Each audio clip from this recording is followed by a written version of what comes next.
All right, everyone. A very good afternoon to all of you. Welcome to the next installment in the Russian Revolution series of Demystifying NCRT. And today we would be looking at the civil war in Russia that happened as an aftermath of the October Revolution. Right. So, as you had probably understood in the previous installment, that the Bolsheviks were now in power in the Moscow Petrograd region, right? But you need to probably understand that the rest of Russia still remains. It is just just the Moscow Petrograd region which is under the control of the Bolsheviks. Of course, it is one of the most important centers in Russia, but it does not mean that the entire Russian continent, or rather country, sorry, is under the control of the Bolsheviks. So what is now happening is that people are starting to get a little irritated with the way Lenin is handling things. He's curbing their freedom. He's not allowing them to speak. He's not allowing them to participate in elections. There are a lot of problems that are happening, right? Okay.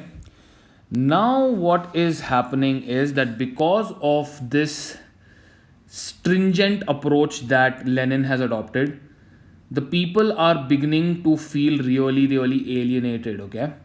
So, what is now happening is that this Bolshevik uprising, so to speak, okay, and curbing of freedoms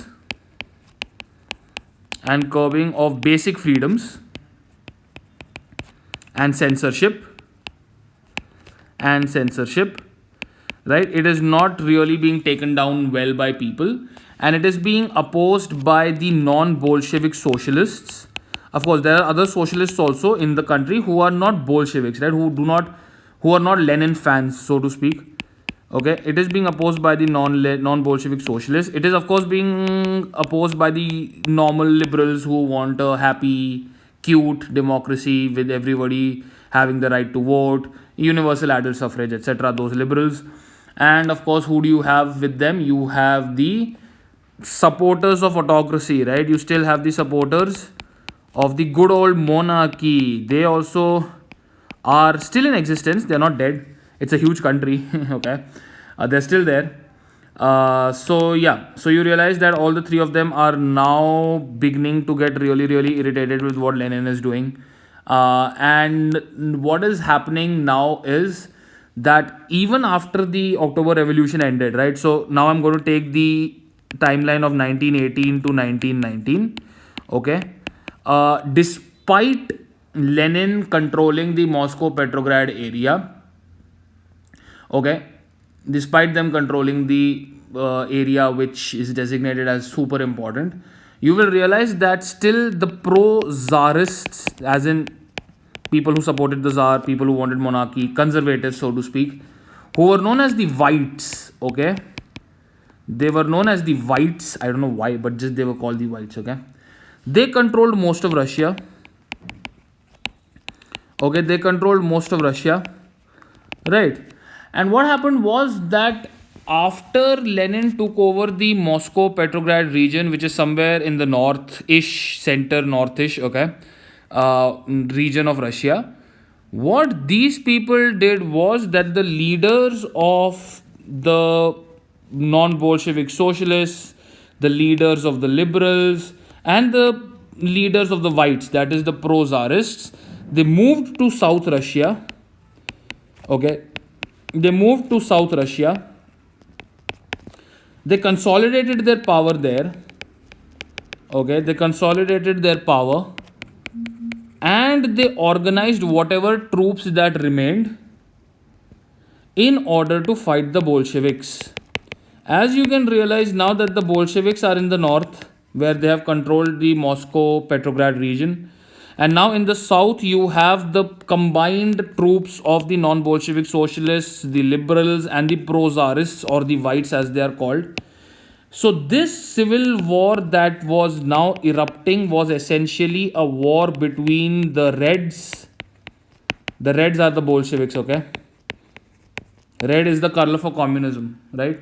So it was essentially a battle between the Reds and the Whites. Okay, it was a battle between the Reds and the Whites. Now the thing is that nobody across the world was really a huge fan of Lenin. Okay, like nobody in their right mind would have supported socialism, especially if they are capitalist countries. Okay, so the Whites were essentially also being supported by other capitalist economies, like France was supporting the Whites, Britain was supporting the Whites. Then who else do you have?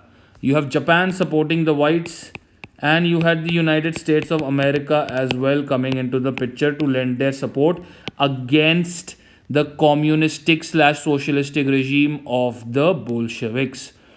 Right. Now what is happening is instead of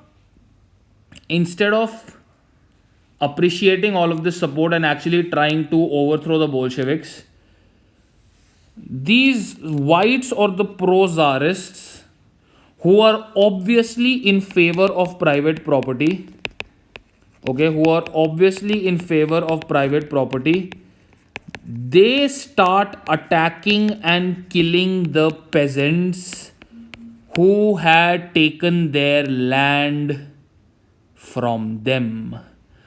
Okay, so now this is becoming problematic, right? So they started taking little harsher steps with peasants who had stealed, or rather who had stolen, so sorry, who had stolen their land during the October Revolution, right?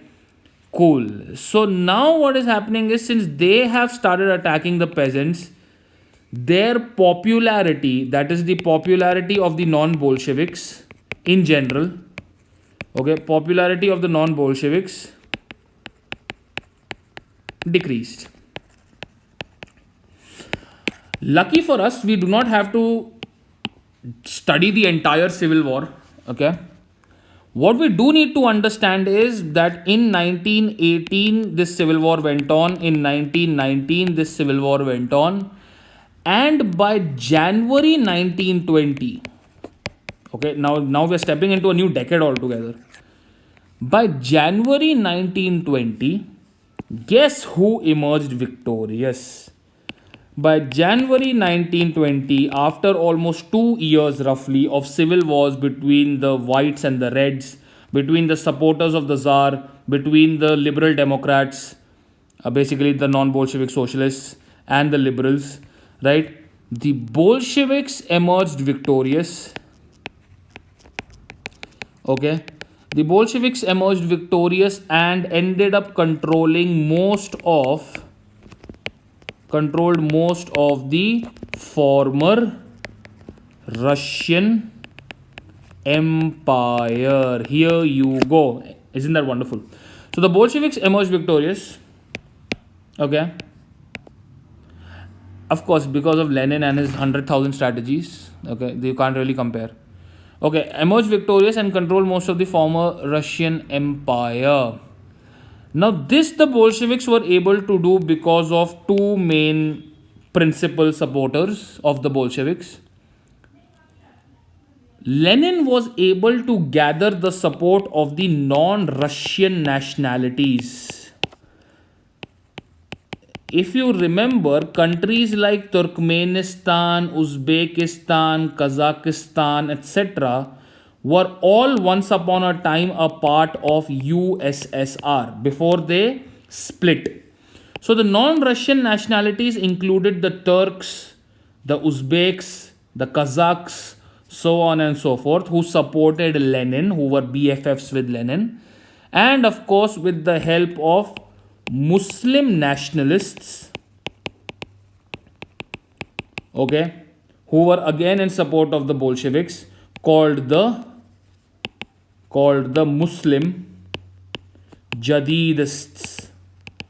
Okay, so basically these two parties were also friends with Lenin, and along with the help of non-Russian nationalities and their militaries, and of course with the help of the Muslim nationalists called the Muslim Jadidists, Lenin was able to muster the support and eventually overthrow those who did not want him in power. Isn't it wonderful? Of course it is. Right? So once the civil war came to an end, in January 1920 roughly. Okay, once the civil war came to an end,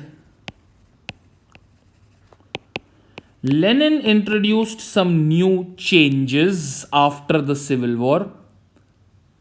Okay, after the civil war, certain new changes came into the picture. Let us see what those changes were.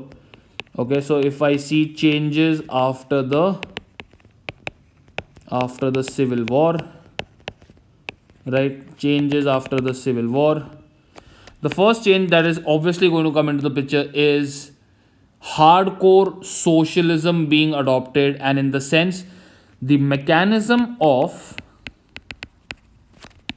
centralized planning was adopted.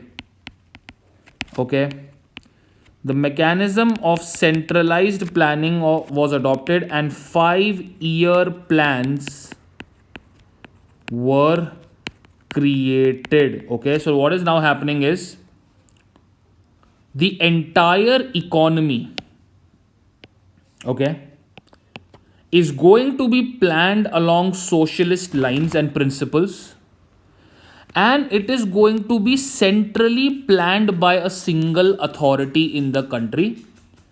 And what is, of course, going to happen along with that is that a 5-year period will be taken in order to make the plan. So, for example, if 2020 the first plan is created, that will be applicable till 2025.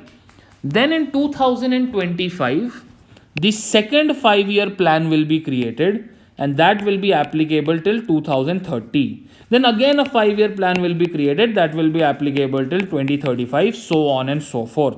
Do you get the general idea? So, in order to lay the foundation of a new economy along socialistic lines, centralized planning was adopted, and 5-year plans were also created by Lenin. Okay, this of course led to some growth.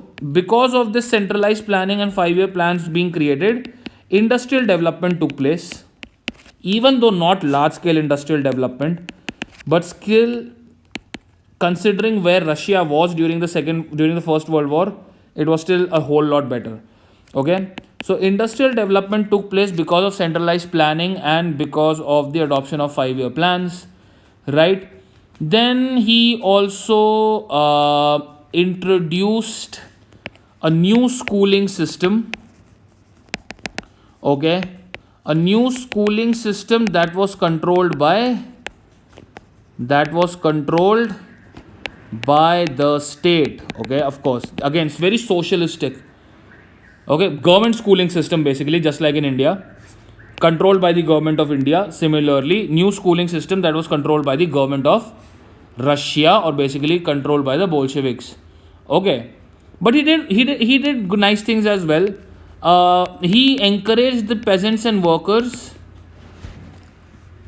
Okay, he encouraged the peasants and workers to enroll themselves for higher learning in universities in order to increase their literacy levels. Okay, so he encouraged them to study. Like, he did not want them to remain illiterate. He wanted them to develop. He wanted them to progress. So that way he was a nice guy. So peasants and workers were encouraged to enroll themselves in universities to study further. Universities were free of cost, again state sponsored. Nobody had to shell out a single buck. Cheap public health care was available to the workers for the first time. Cheap public health care of decent quality was available to the peasants and workers for the first time ever. So you can see it's not all that bad. Things are looking up. Okay. And of course, new housing societies. Okay. New housing societies were established for workers. Okay. New housing societies were established for workers. So you realize that after Lenin overthrew the people who were not in favor of him being in power, with the help of the non-Russian nationalities like the Turks, the Uzbeks, and the Kazakhs, and so on, and the Slovenians, and so on. He was able to set up a proper socialist state. Okay, he was able to set up a proper socialist regime finally in Russia from the 1920s.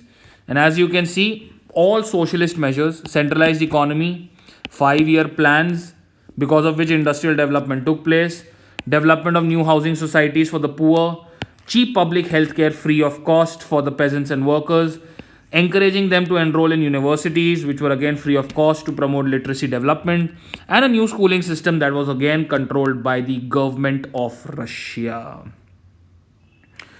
So, this was a very brief understanding of the civil war that happened in Russia after the October Revolution. We didn't delve into a lot of detail because it's not really necessary. It's just important to understand who the main players were and what really happened to them and how did Lenin tackle them. Okay, that's as simple as that. And we would perhaps be looking at a new character called Stalin in the next installment of this series. We are almost approaching the end. So until then, please take care, stay safe, and have fun. Goodbye.